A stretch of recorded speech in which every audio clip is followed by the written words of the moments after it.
بسم اللہ الرحمن الرحیم۔ اللہ کے نام سے شروع جو بڑا مہربان نہایت رحم والا ہے۔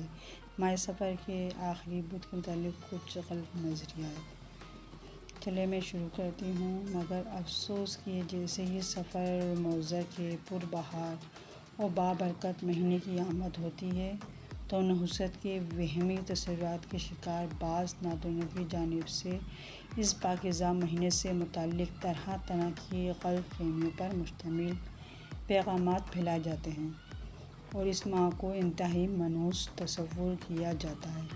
اس مہینے میں آفتوں اور بلاؤں کا نزول ہوتا ہے، لہٰذا کابلی چنوں کی نیاز جلائی جاتی ہے یا پھر آٹے کی گولیاں بنا کر سمندر میں ڈلوایا جاتا ہے۔ بالخصوص اس ماہ کے آخری بدھ کو تو بہت ہی زیادہ منحوس تصور کیا جاتا ہے۔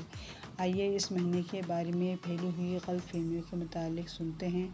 چنانچہ حضرت علامہ مولانا مفتی محمد اجمل علی عثمانی رحمۃ اللہ تعالیٰ علیہ فرماتے ہیں، ماہ سفر کو لوگ منحوس جانتے ہیں۔ اس میں شادی بیاہ نہیں کرتے، لڑکیوں کو رخصت نہیں کرتے اور بھی اس قسم کے کام کرنے سے پرہیز کرتے ہیں اور سفر کرنے سے گریز کرتے ہیں۔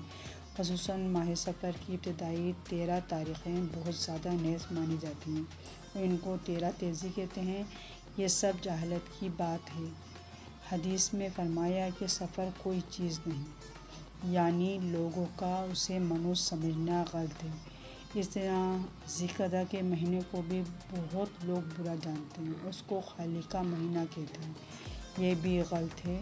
اور ہر ماہ میں 3، 13، 23، 8، 18، 23، 28 کو منحوس جانتے ہیں، یہ بھی لغویات میں ہے۔ ماہ سفر کا آخر چہارشنبہ بدھ کا دن ہندوستان میں بہت منایا جاتا ہے۔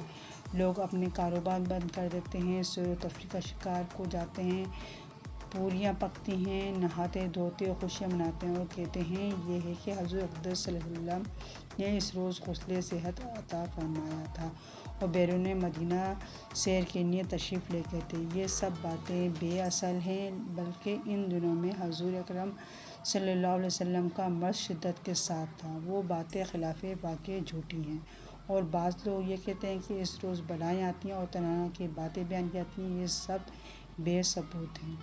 ناظرین، آپ نے جان لیا کہ آخری بدھ کوئی نحوست نہیں ہوتی۔